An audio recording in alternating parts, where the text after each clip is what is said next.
Você já parou para pensar no que acontece quando a vida começa a se apagar em um hospital? Será que os médicos, que tantas vezes testemunham a morte, também percebem quando ela chega? Será que, além dos sinais vitais, existem sinais invisíveis que só alguns olhos conseguem ver? Hoje vamos compartilhar 2 relatos diferentes vividos em ambientes hospitalares. Histórias que envolvem silêncio, presenças inexplicáveis e um tipo de horror que não grita, mas se instala devagar, dia após dia. Não são histórias de filmes ou de lendas urbanas, são relatos enviados por pessoas reais que jamais esqueceram o que presenciaram.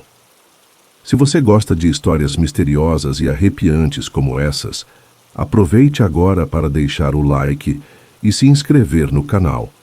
Isso nos ajuda a continuar trazendo conteúdos que desafiam a lógica e mexem com o nosso medo mais profundo. Agora, prepare-se, pois o que vem a seguir é difícil de explicar. Relato 1. A sombra ao pé da cama. Trabalho como médico clínico geral há quase 20 anos e sempre me considerei uma pessoa extremamente racional. Nunca acreditei em vida após a morte, espíritos ou qualquer coisa do tipo. Até que algo aconteceu durante o meu plantão noturno no Hospital São Domingos, que abalou tudo o que eu achava que sabia. O paciente era um senhor de aproximadamente 70 anos, com um quadro de pneumonia severa. Estava estável, mas seu estado exigia atenção. Toda noite, eu fazia a ronda dos quartos antes de descansar um pouco. Naquela noite, ao entrar no quarto dele, senti algo estranho no ar. Não era cheiro nem som. Era como uma presença. E ali, no canto da sala, vi uma figura escura, parada, como se estivesse observando o paciente. Pensei que fosse reflexo da luz ou até cansaço. Pisquei, olhei de novo e não havia mais nada. No dia seguinte, o paciente continuava estável, mas algo me levou a voltar lá fora do horário. E, novamente, a mesma figura. Escura, sem forma definida, imóvel. Só que dessa vez, estava mais próxima da cama. Comentei com uma enfermeira que estava estranho o clima do quarto, mas não mencionei o que vi. Tinha medo de parecer louco. Na terceira noite, fui lá quase com receio do que encontraria, e lá estava ela. A sombra agora estava ao pé da cama, e o senhor, antes estável, havia começado a apresentar queda na saturação. Fizemos tudo o que podíamos, aumentamos a oxigenação, mudamos a medicação, mas a piora foi progressiva. Toda noite eu via a sombra cada vez mais próxima do paciente, até que na sexta noite a figura estava ao lado da cama. Eu entrei e, por um momento, juro que vi a mão da sombra encostar no ombro dele. Naquela madrugada ele faleceu. Logo após constatar o óbito, pedi para que limpassem o quarto e preparassem tudo para a remoção. Fiquei ali sozinho por um instante, refletindo sobre a sequência dos fatos.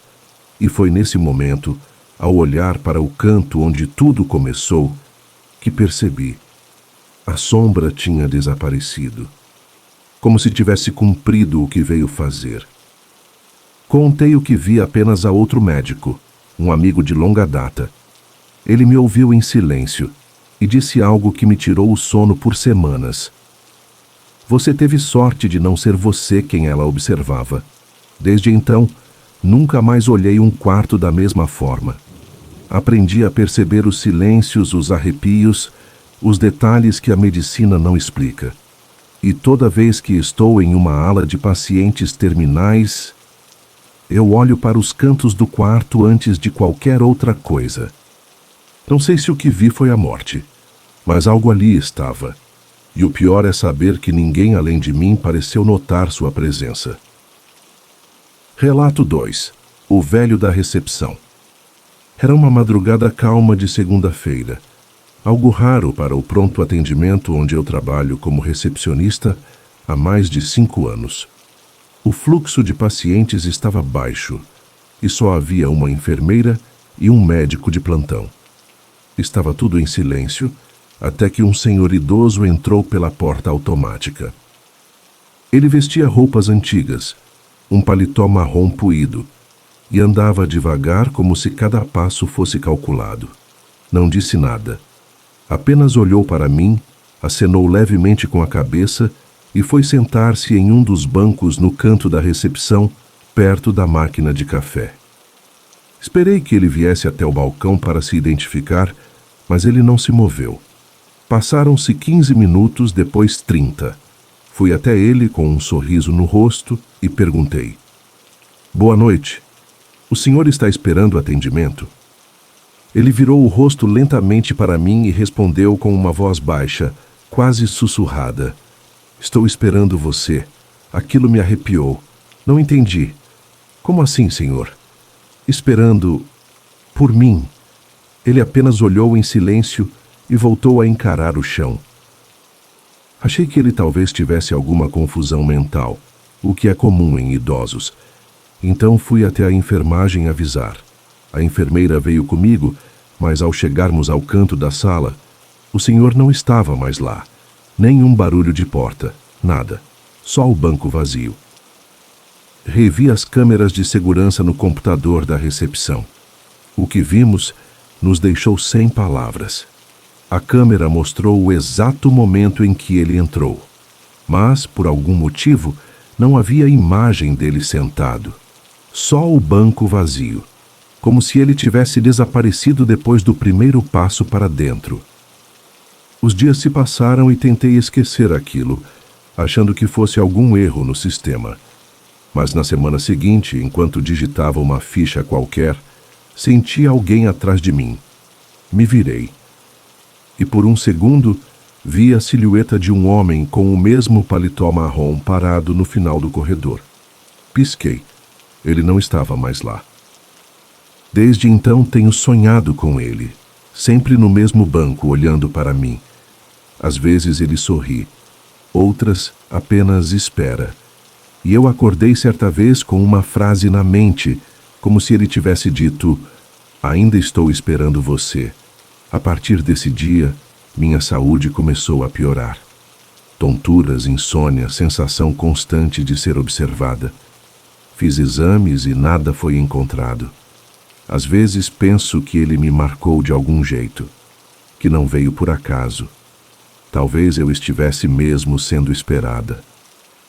Não voltei a trabalhar no hospital desde o último sonho. Me afastei, mas até hoje, quando passo em frente à recepção, evito olhar para o canto, com medo de vê-lo de novo. Dizem que hospitais são lugares de cura, mas também de despedidas. E talvez seja por isso que tantos relatos estranhos tenham origem nesses corredores. São ambientes onde a linha entre a vida e a morte é fina demais, e algo pode escapar. Esses dois relatos mostram exatamente isso. Não há gritos, objetos voando ou aparições exageradas. Só silêncios estranhos, presenças sutis, olhares vazios e sensações que ninguém consegue explicar. E justamente por parecerem tão simples, é que nos assustam tanto. Se você chegou até aqui, diga nos comentários: você acredita que a morte pode ser uma presença visível para alguns? Já presenciou algo assim? Ou conhece alguém que tenha vivido algo parecido em um hospital? Não esqueça de deixar seu like, se inscrever no canal e ativar o sininho. Isso nos ajuda a continuar trazendo relatos assustadores, mas reais. Até a próxima história, se você tiver coragem de ouvir.